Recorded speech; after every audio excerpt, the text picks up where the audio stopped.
Oktyabrın 13-də Bakıda və Abşeron yarımadasında havanın dəyişkən buludlu olacağı, arabir tutulacağı, səhər bəzi yerlərdə az çiskinli olacağı, axşam isə arabir yağış yağacağı, şimşək çaxacağı bildirilir. Gecə və səhər ayrı-ayrı yerlərdə duman olacaq, şimal-şərq küləyi axşam mülayim şimal-qərb küləyi ilə əvəz olunacaq.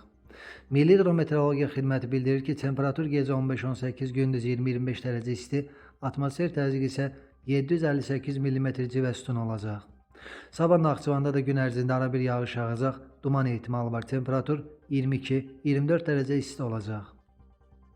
Azərbaycanın bəzi rayonlarında leysan xarakterli yağış yağacaq, şimşək çaxacaq. Ayrı-ayrı yerlərdə, xüsusən də şimal-qərb rayonlarında intensiv, güclü olacaq, dolu düşəcək. Yüksək dağlıq ərazilərdə sulu qar yağacaq.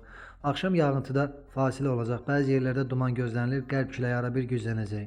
Temperatur gecə 10-15, gündüz 20-25, dağlarda gecə 1-5, gündüz 5-10 dərəcə isti olacaq.